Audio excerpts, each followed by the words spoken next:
We're beginning tonight with new details about a local mother's efforts to keep her kids away from her husband because she believed he was dangerous. A judge denied her request. 6 weeks later, her husband shot and killed them all. Police found the bodies of Randall and Amy Ingalls and their 2 children at his Dundee home on Wednesday. As we first reported yesterday, a recent divorce filing shows Amy and the kids moved over to Newburgh 5 weeks ago.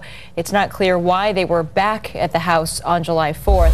KATU wants to know what people have to do to prove to the courts that they are in harm's way. Yeah, KATU's Emily Sonova got some answers from a local family law expert. Why weren't Amy Ingalls' words enough in this case? Well, the law requires proof of immediate danger. That is the word, and that can mean many different things. Documentation of a history of abuse, restraining orders, calls to police, but it has to be clear and convincing for a judge to take away custody from a parent. Amy Ingalls tried to explain the fear she felt for her family. When she filed for divorce on May 29th, she asked the court for sole custody of their 2 children, Bailey and Jackson. Asked to explain the immediate danger, she wrote, "My husband threatened to steal them and not return them.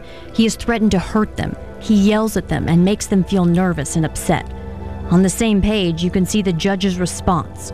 Denied. Danger not established. These kinds of cases where a parent will harm another parent or harm their own children are absolutely tragic, and I do believe that there's a certain percentage that not even another professional could predict.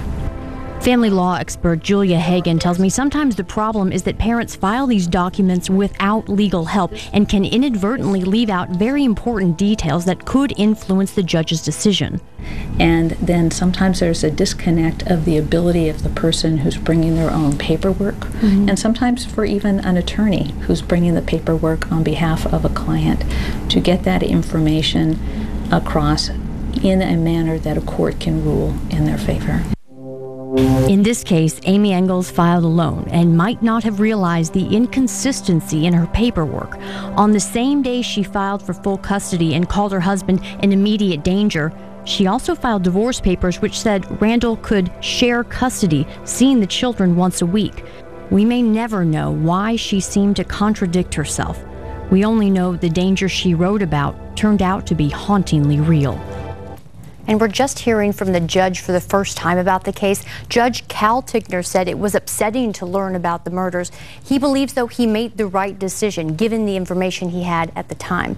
Judge Tigner says Amy Ingalls told him her husband never hurt the children. We also did find some more resources for anyone who has a family member or is that family member who feels they are in any danger. Some legal help you can get, and it is sometimes free. We have those links on our website at KATU.com. So difficult because in a lot of these cases, it's not black and white. There's a lot of gray in between. It isn't black and white, and like our family law expert said, sometimes it's not so easy to decide being the judge. All right, Emily, thank you. Thank you, Emily.